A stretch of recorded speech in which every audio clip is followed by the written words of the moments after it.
20,617 కోట్ల రూపాయలు మొదటి 10 నెలల్లో చేసిన చరిత్ర లేదు. ఇది చరిత్రలో శాశ్వతంగా నిలిచిపోయే ఒక గొప్ప సందర్భము.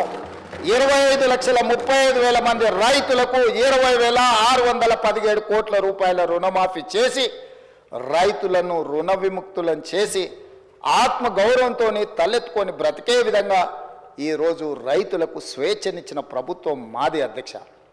ఈరోజు ఆ రైతులను ఆదుకోవాలన్న ఆలోచనతోని ప్రయత్నం అంతా చేసినాం అధ్యక్ష. అదేవిధంగా అధ్యక్ష, గతంలో రైతు బంధు అన్నాడు, ఎన్నికలు వచ్చినప్పుడే మాత్రమే ఖాతాలలో పడేది.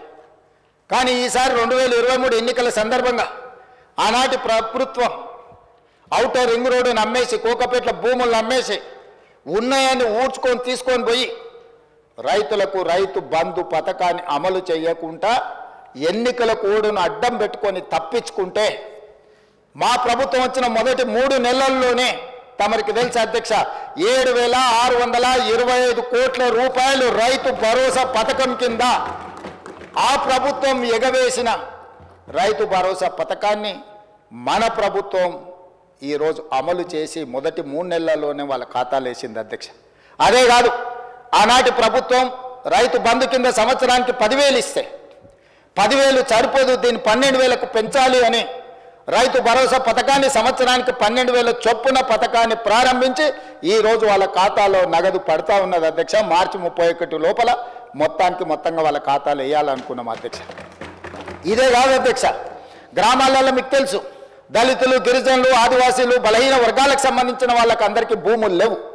వాళ్ళకు భూమి లేకపోవడం వల్ల రైతు భరోసా పథకంలో వాళ్లకు భరోసా ఇవ్వలేకపోవడం వల్ల ప్రభుత్వం ఆనాటి నా పాదయాత్రలు కావచ్చు, మిత్రులు బట్టి విక్రమార్క గారి పాదయాత్రలో భూమి లేని నిర్వాసితులు, భూమి లేని నిరుపేదలు వచ్చి, అయ్యా మాకు భూమి లేదు, భూమి ఉన్న వాళ్ళకే ప్రభుత్వ సహాయం అందుతుంది, భూమి లేని మా గురించి ప్రభుత్వం పట్టించుకోవాలి కదా, మీకు బాధ్యత లేదా అని వాళ్ళు అడిగితే ఆలోచన చేసి ఇందిరమ్మ ఆత్మీయ భరోసా పథకం కింద ప్రతి కుటుంబానికి 12,000 రూపాయలు ఇవ్వడానికి నిర్ణయం తీసుకొని ఈనాడు ఉపాధి హామీ కూలీ కార్డు ఎవరికైతే ఉందో ప్రతి కుటుంబానికి ఇందిరమ్మ ఆత్మీయ భరోసా పథకంలో 12,000 రూపాయలు భూమి లేని నిరుపేదలకి ఈరోజు మన ప్రభుత్వంలో పథకాన్ని అమలు చేస్తున్నాం అధ్యక్ష. భూమి లేని నిరుపేదల యొక్క ఆత్మగౌరవాన్ని నిలబెట్టడానికి ఈరోజు నా ప్రభుత్వం ప్రయత్నం చేస్తుంది అధ్యక్ష.